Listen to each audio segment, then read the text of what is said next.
રાજકોટ શહેરના નગરજનો અને આપ સૌ મીડિયાના મિત્રોનો ભારતીય જનતા પાર્ટીના એક કાર્યકર્તા તરીકે અને સ્ટેન્ડિંગ કમિટીના ચેરમેન તરીકે હું આપ સૌનો ખૂબ ખૂબ આભાર માનું છું. મીડિયા એ લોકશાહીની અંદર ચોથી જાગીર કહેવામાં આવે છે. ક્યાંક તમે લોકોએ અમને મદદ પણ કરી છે અને ક્યાંક તમે લોકોએ અમારું ધ્યાન પણ દોર્યું. ઘણી બધી વસ્તુ, રાજકોટ આવડું મોટું સિટી છે, ભૌગોલિક દ્રષ્ટિએ 18 વોર્ડ છે, અલગ અલગ એક છેડાથી બીજા છેડે જતા 15 થી 17 કિલોમીટરના એરિયાની અંદર આ જોડાયેલું રાજકોટ સિટી.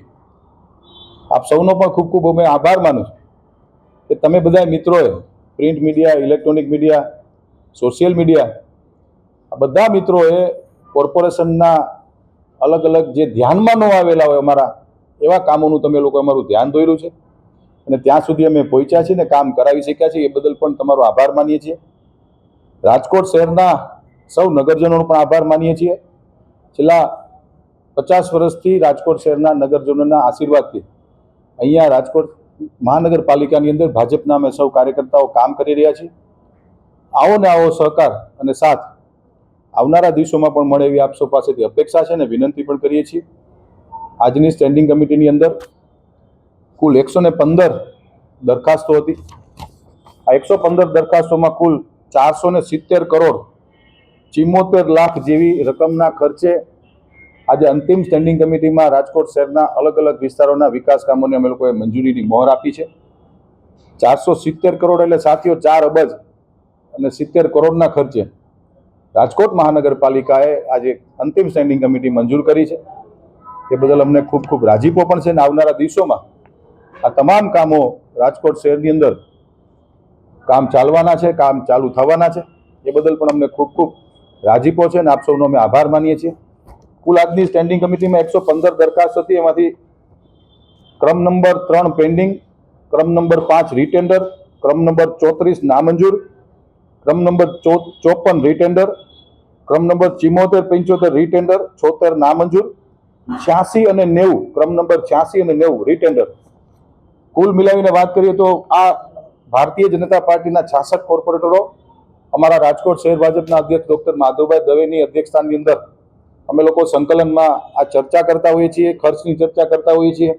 ક્યાંક અમને ધ્યાનમાં પણ આવતું હોય છે કે ભાઈ ખર્ચ વધુ થઈ રહ્યો છે, ક્યાંક વધુ ખર્ચો થતો હોય, ક્યાંક દરખાસ્ત અયોગ્ય લાગતી હોય તો આ પ્રક્રિયાઓ છે કે જે અમે રીટેન્ડરમાં લેતા હોય, નામંજૂર કરતા હોય, કોર્પોરેશનને કારણ વગરનું ખર્ચ ઉપર ભારણ ન પડે.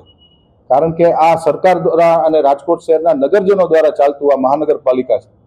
તો ખર્ચ ઉપર કંટ્રોલ અને નિયંત્રણ રહે એના માટે આજની સ્ટેન્ડિંગ કમિટીની અંદર અંદાજિત કહું છું હું આપને કે 90 કરોડથી વધુના કામો આજે અમે લોકોએ અટકાવ્યા છે. કે ક્યાંક અમને વધુ પૈસા લાગ્યા છે, ક્યાંક અમે રીટેન્ડર કરાવી નાખ્યું, ક્યાંક અમે નામંજૂર કરી છે કે ભાઈ આ દરખાસ્તની કોઈ જરૂરત નથી. રાજકોટ શહેરની સંપૂર્ણપણે પારદર્શકતાથી ડોક્ટર માધવ દવે અમારા શહેર ભાજપના અધ્યક્ષની અધ્યક્ષતાની અંદર ખુલ્લા મને ચર્ચા થાય છે. 1 કલાક સુધી અમારી પરંપરા મુજબ સ્ટેન્ડિંગ કમિટીમાં સંકલન બેઠક થાય છે. ત્યારબાદ અધિકારીની બેઠકની અંદર આજે 470 કરોડના કામોની આજે અમે લોકોએ સૌએ મંજૂરીની મહોર આપી છે. ફરી વખત કહું છું કે રાજકોટ શહેરના સૌ નગરજનોનો ખૂબ ખૂબ આભાર માનું છું. ઇલેક્ટ્રોનિક મીડિયા, પ્રિન્ટ મીડિયા અને સોશિયલ મીડિયાના મિત્રોનો પણ ખૂબ ખૂબ આભાર. સૌનો આભાર. જય માતાજી, જય દ્વારકાધીશ, જય સોમનાથ. મહાનગરપાલિકામાં અમારા માટે સૌ માટે બધા કામો મુખ્ય હોય છે, પણ તેમ છતાંય જો વાત કરીએ તો નવી લાઇબ્રેરી બને છે, નવા સ્પોર્ટ્સ સંકુલો બને છે, નવા રોડ રસ્તા બને છે. કોર્પોરેશનમાં ભાજપના પદાધિકારીઓની એક નેમ રહી છે કે કોઈ પણ કામ અમે લોકો નાનું હોય કે મોટું હોય, 10 લાખ રૂપિયાનું કામ હોય કે 100 કરોડનું કામ હોય, અમે એને કામને અગ્રતા આપીએ છીએ. પાઇપલાઇનના કામને અગ્રતા આપીએ છીએ. રોડ રસ્તા, સ્પોર્ટ્સ સંકુલ, વોર્ડ નંબર 4 ની અંદર બહુ ભવ્યથી ભવ્ય સ્પોર્ટ્સ સંકુલ બનવા જઈ રહ્યું છે. નવી લાઇબ્રેરી બને છે, નવા રોડ રસ્તા બને. તમામ કામો અમે સર્વાંગી વિકાસ 18 વોર્ડમાં થાય એના માટેના પ્રયત્નો કર્યા છે અને ભવિષ્યમાં પણ કરતા આવશું. સૌનો આભાર.